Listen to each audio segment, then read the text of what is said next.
Hello, it's Elena Strombo from SodaTutorials.com. Today I want to talk about pricing and a little bit on the topic of, is something, what's the correct pricing for items? Are you getting a good value on something? This is not a simple conversation or a simple topic, subject.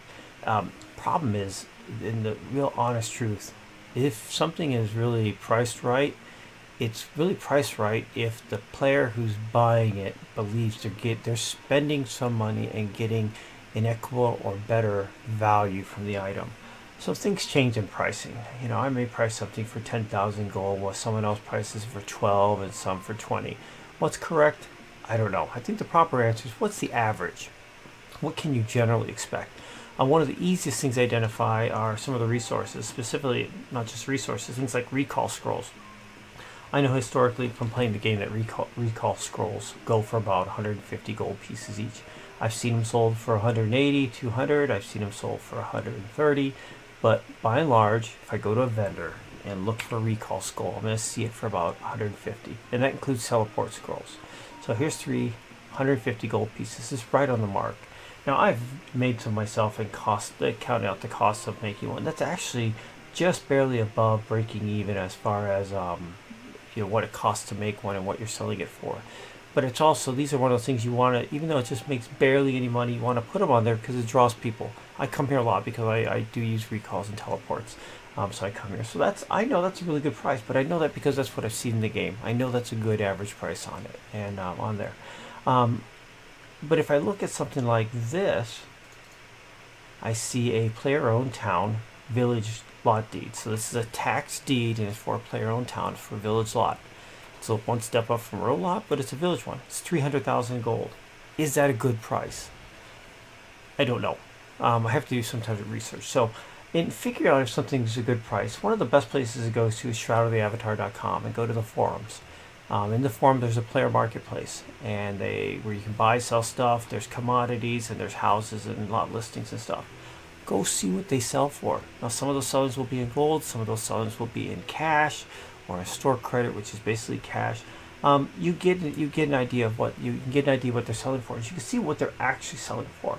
Now, I went out there and I looked at a village, a tax village lot that I just sold recently, and it sold for I think it was around 250,000.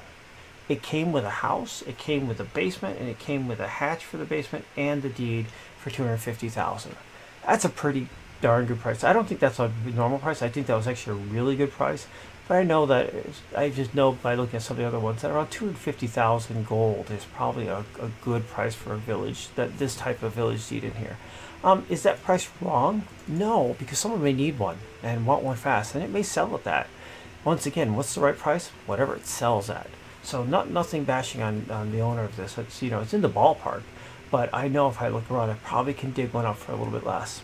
One of the hardest things I try to figure out in doing that and comparing things to the forums are something like this that's in game for 300,000. It's something that's in the forums in the matter of money, U.S. dollars, or coin, real coin. So one of the things you got to remember, and probably write this down, and this is on par, pretty accurate. It's been this way for some time. There's a ratio of what it costs one U.S. dollar or a set of U.S. dollars to go to in-game gold, on average.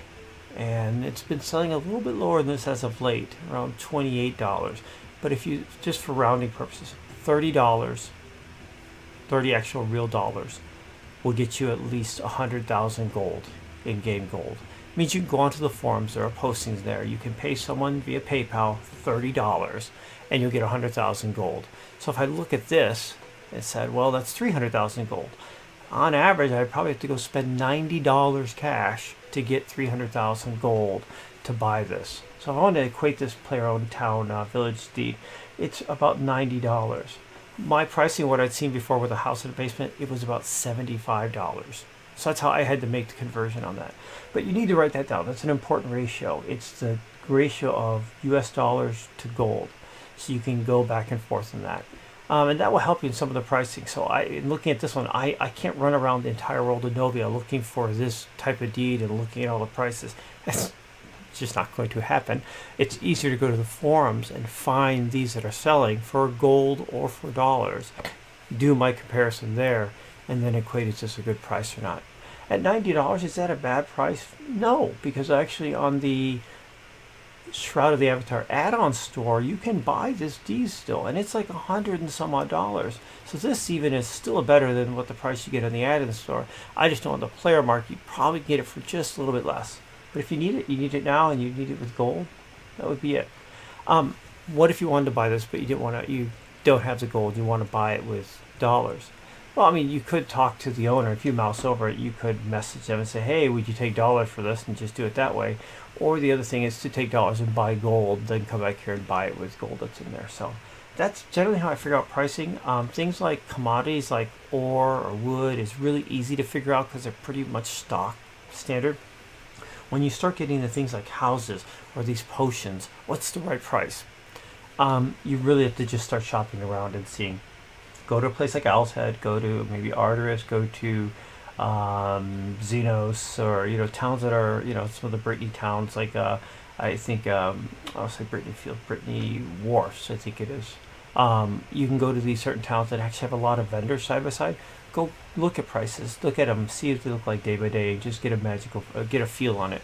I'll tell you one that I work on very often. I sell metal scraps. I need a lot of metal scraps for blacksmithing, and I sell metal scraps. So I know that on my vendor in Owl's Head, they've been selling for about 1,000 metal scraps for 3,200 gold. They've been selling at that. I sell them in bulk of 1,000 or 2,000. So for 1,000 I sell for 3,200, 2,000 I sell for 6,400, and they've been moving. So that's a good price. I know that's a good price. Now, if I go to the Owl's Head vendor or go to a vendor and I see 1,000 metal scrap for less than 3,200, like 2,800, I buy it. Buy it at 2,800, sell it at 3,200. So how do I know that about metal scrap? It's just been something I've been needing and purchasing a lot. At the same time, I figured, well, while I'm buying it, purchasing for myself, I can sell some. If I can find some for lower value, I'll sell it out there. So you basically have to build up your experience in that. You just basically have to look at vendors and start focusing on things that you know. You're not going to know everything. If you don't know something, shoot a question out on Discord, look on the forums. I shoot questions out to my guild. Hey, is this a good price? And that's how that works. So I hope that helps. This is not an easy subject to discuss. There's a lot of nebulousness in there. But I think knowing that key ratio, the dollar to gold coin ratio of about $30 to 1,000, 100,000 gold coin is important. Knowing how to compare and leverage the forums and what you see in here is the other aspect. So that's it. If you've got questions, leave them in the comments in the video. Thumbs up, thumbs downs are appreciated. Double thumbs up for anybody who can subscribe. Help me out with that. That's always appreciated as well. Once again, it's Elena Strombo from SodaTutorials.com. Take care. Have a good one.